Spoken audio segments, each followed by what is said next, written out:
मित्रों, गांधारी भगवान शिव की परम भक्त थी।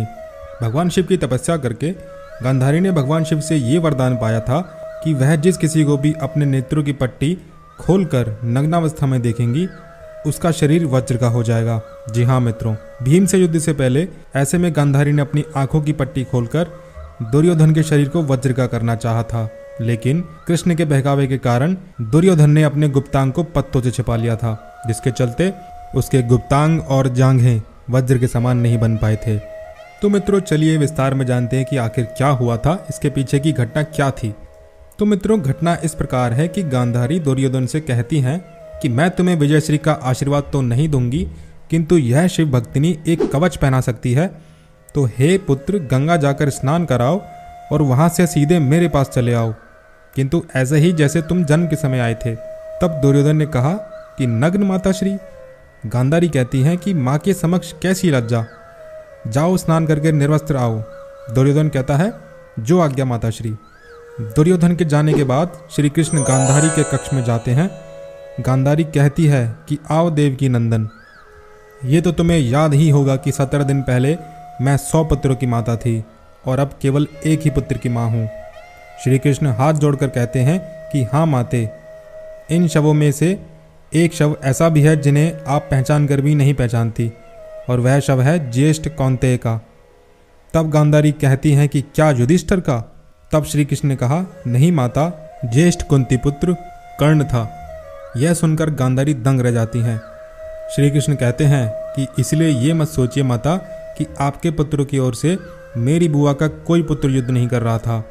यह राज बताकर श्री कृष्ण शिविर से बाहर निकलकर जाने लगते हैं। तब रास्ते में दुर्योधन नग्न अवस्था में अपनी माता के शिविर में श्री कृष्ण को जाता हुआ दिखाई देता है। श्री कृष्ण हंसते हुए कहते हैं युवराज दुर्योधन, आप और इस अवस्था में तुम अपने वस्त्र कहाँ भूल आए, और तुम्हारा मुंह तो माता गांधारी के शिविर की ओर है। यह सुनकर दुर्योधन सक पका जाता है। तब श्री कृष्ण कहते हैं कि क्या तुम अपनी माता के पास इस दशा में जा रहे हो?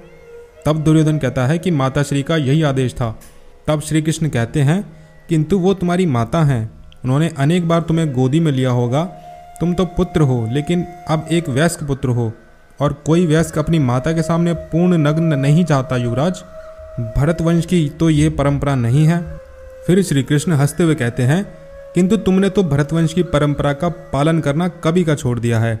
जाओ जाओ, माता को प्रतीक्षा नहीं कराना चाहिए, जाओ। यह कहते हुए श्री कृष्ण हंसते हुए वहाँ से चले जाते हैं। तब दुर्योधन सोच में पड़ जाता है और फिर वह अपने गुप्तांगों पर केले के पत्ते लपेटकर माता गांधारी के समक्ष उपस्थित हो जाता है और कहता है कि मैं स्नान करके आ गया माताश्री। तब गांधारी कहती हैं मैं क्षण भर के लिए अपनी आंखों पर बंधी यह पट्टी खोलने जा रही हूँ। मैंने तुम्हारे भाइयों को तो नहीं देखा, लेकिन मैं तुम्हें आज देखूंगी। ऐसा कहकर गांधारी अपनी आंखों की पट्टी खोलकर दुर्योधन को देखती हैं तो उसकी आंखों से प्रकाश निकलकर दुर्योधन के शरीर पर गिरता है। बाद में गांधारी देखती हैं कि ये क्या दुर्योधन, तुमने अपने गुप्तांग छुपा रखे हैं। तब वो कहती हैं कि ये तुमने क्या किया पुत्र, तुमने तो अपने गुप्तांग छुपा रखे हैं। तब वो कहती हैं कि मैंने तो तुम्हें नग्न अवस्था में आने की आज्ञा दी थी। तो दुर्योधन ने कहा कि माता, मैं आपके सामने नग्न अवस्था में कैसे आ सकता था। तब गांधारी कहती हैं किंतु मैंने तो तुम्हें यही आदेश दिया था। तो दुखी होकर वह पुनः अपनी आंखों की पट्टी बांध लेती हैं। फिर कहती हैं तुम्हारे शरीर का वह भाग जिस पर मेरी दृष्टि पड़ी ही नहीं दुर्बल रह गया है पुत्र। शरीर का शेष भाग वज्र का हो गया है। यदि तुम बड़ों का आदेश मानने की परंपरा भूले ना होते तो अजय हो गए होते पुत्र। यह सुनकर दुर्योधन कहता है कि मैं ये केले के पत्ते हटा देता हूँ माताश्री।